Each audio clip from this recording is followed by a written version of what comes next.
How's it going? Welcome to the Delta Battle League YouTube channel. My name is Aaron, I'm Commissioner of the DBL, and today we are here for a Week 2 weekly recap for Season 4 of the Delta Battle League. If you're unfamiliar with how the series works, we're going to jump around the spreadsheet, look at how things went in Week 2, take a look at our upcoming Week 3, and go from there. So we're going to start with our game stats for Week 2, take a look at the results of our matches for Week 2. Starting off with the Irvine Infernapes taking on the Fussa Flareon. Similar to Week 1, Meganium are putting in a lot of work. The only thing that really needs to be mentioned here, as it picked up all 6 KOs for the team en route to a 6-0 victory. Huntail is also very big in that, passing along the Shell Smash to Meganium.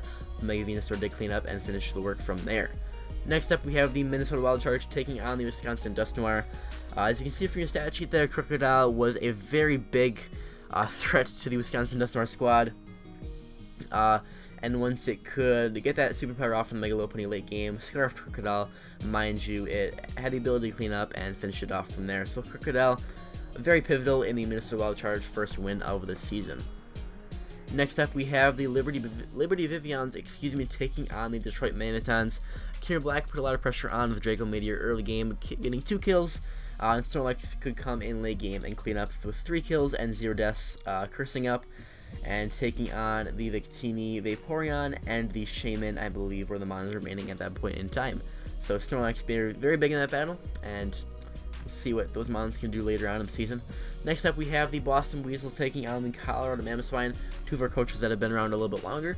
We see Tyranitar putting in a lot of work this week for the Boston Buizels. I believe it was Bandit, getting a nice pursuit off on the Porygon Z.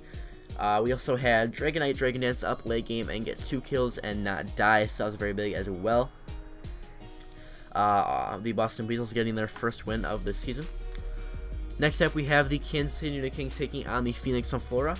Empoleon had the ability to get a lot of damage off early game, putting a big dent into the Phoenix Sunflora squad, getting 3 kills, and after that, it was just too much for the Phoenix Sunflora to come back from. Electivire getting a kill and Primaregan getting 2 kills as well. Next up, we have a forfeit, unfortunately. The Chicago Cubchoos had to forfeit to the Aston Villampharos, so that is a 3-0 since it was prior to the battle happening. So the Aston Villampharos 2 of the season, the Chicago Cubchoos 0-2. But forfeit's a big part in both of those records. Next up, we have the St. Louis Blues taking on the Jacksonville Electivires.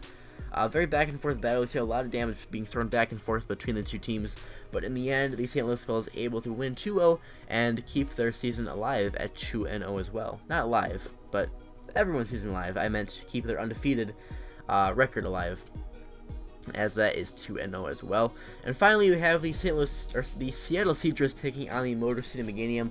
The Seadras playing in their first match of the season after unfortunately having a forfeit mid-battle last week against the Aston Villampharos. This battle is very, very close until around turn 30 or 29. I think the first kill was turn 29 when Nidoking got something off. It got 4 kills in this battle, so it was likely that it got that first kill. I know it was, but I don't remember what it was against. I think it was a Thunderbolt against the Skarmory, but I might be wrong in saying that. It could have been a Sludge Wave against the Mesprit. One of those two. But in the end, Nidoqueen, not having the exact things to take it on because nothing in the game can perfectly switch into Nidoqueen, and can't blame the Motor City Meganium for not having the right things to take it on. But the Seattle Seadras getting their first win of the season with a 4-0 victory.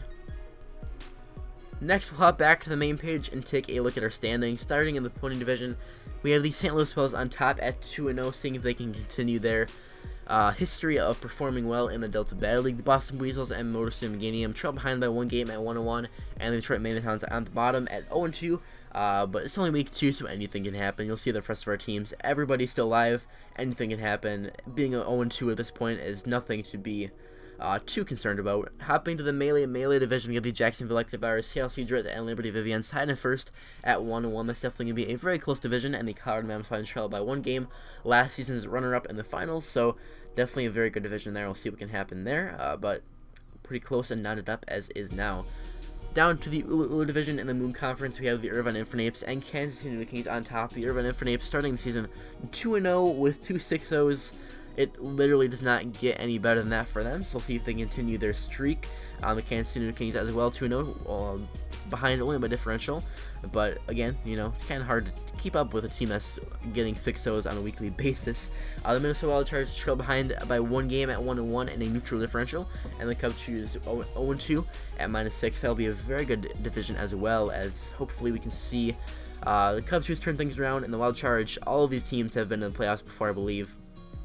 If the Nidokings have not, they've been really close. Actually, I don't think they have, but I think they've been right on the edge for the last 2 seasons. So a very, very good division there. All of our divisions are pretty good this season. We see the point division that you saw first is a very qualified division, the melee division, excuse me, and now the Ulu division. It's going to be really interesting to see how all of these teams fare the rest of the way. And finally, we have the Akala division with the Aston Villampharos on top at 2-0 with a +9 differential. The Wisconsin Dusknoir and Phoenix Sunflora trail behind by 1 game, separated only by 1 differential point between those two, and then Fussa Flareon at 0-2 at -11. But they're still alive. We'll see if they can turn their season around and maybe make a late playoff push for them and see if they can perform this season. Next up, we'll take a look at our league leaders for Season 4 of the DBL. I forget my season sometimes. That's tiers. We want stats. There we go. Mega Venusaur making a name for itself. You typically think of it as a defensive mon, not getting a ton of kills, but that is not the case this season. On pace for 60 kills by the end of the season at 10-0. 2 weeks into the season, 5 kills a game. Mega Venusaur is definitely the highlight of the first 2 weeks of the season.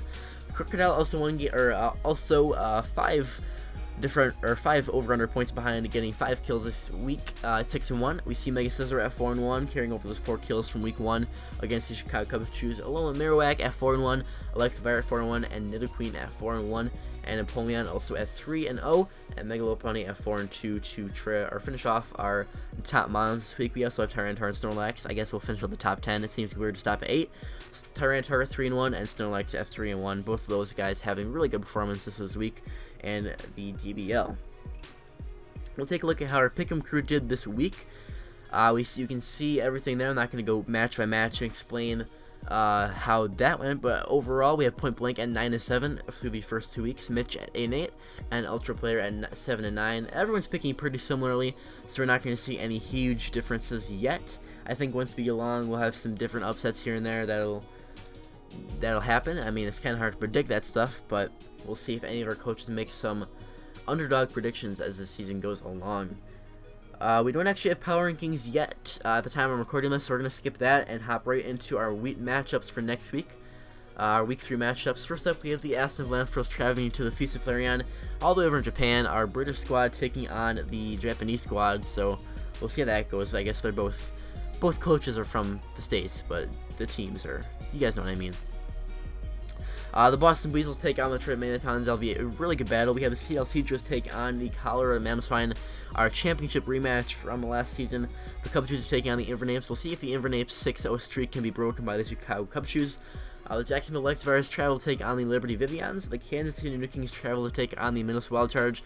Those guys have a little bit of a rivalry themselves, as they've had some playoff spots decided between the two of them over the last couple of seasons. The St. Louis Swellows travel to take on the Mamoswine Meganium, and finally, the Wisconsin Dusknoir travel to take on the Phoenix Sunflora. All of these are division matches this week as well, so we'll see how much of a difference can be made in our standings at the end of this week.